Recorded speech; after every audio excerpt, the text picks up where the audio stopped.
Dear Aya,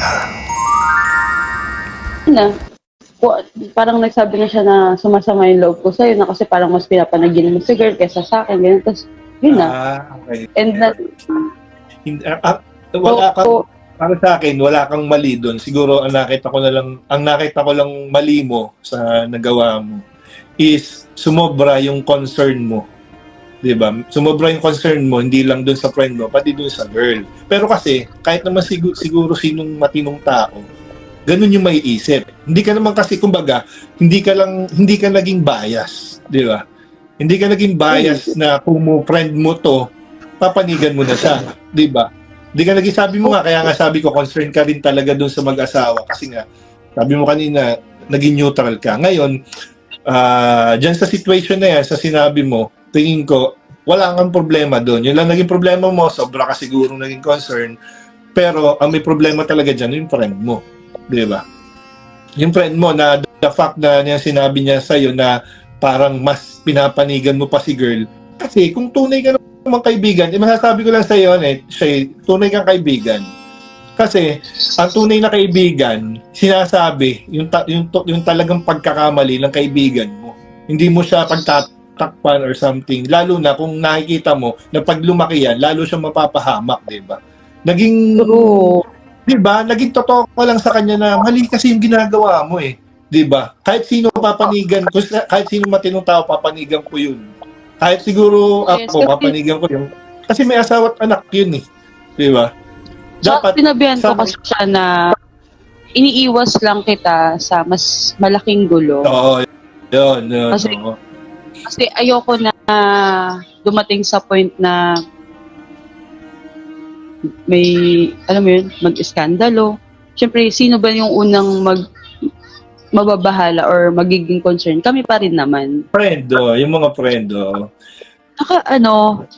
I saw how stressed she is nung panahon na yun na hindi siya kumakain, hindi siya nakakatulog, papasok siya sa work namin, puyat na puyat.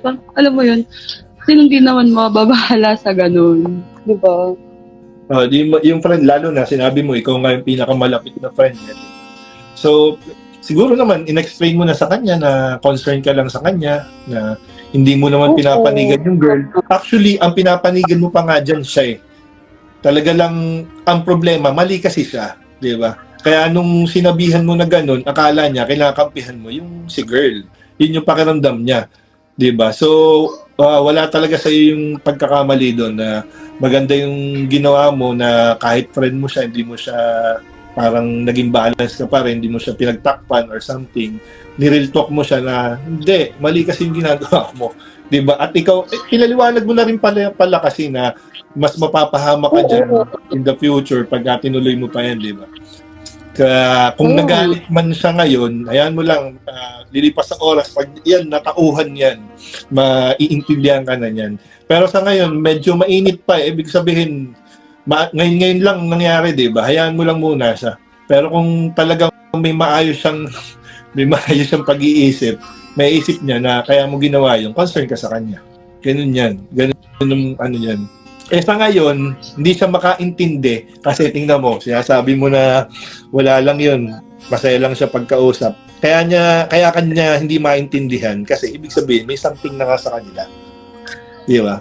May something na sa kanila which is yun nga yung ayaw natin matuloy kasi una, siya may hirapan sa uli kasi nga, di ba? Alam na natin, mahirap or masakit sabihan ng kabit. Di ba? Di ba napaka-sakit sabihan ng kabit, pero ginawa mo lang yun para hindi siya mapunta sa ganoon. Di ba? Ngayon, kung ipupush pa rin niya, nasa sa kanya na yun. At least, you tried. Di ba? Ginawa mo yung lahat as friend. Wala kang pagsisisihan kung lumagapak man siya pagdating ng mga susunod pa na kabanata ng buhay niya para doon.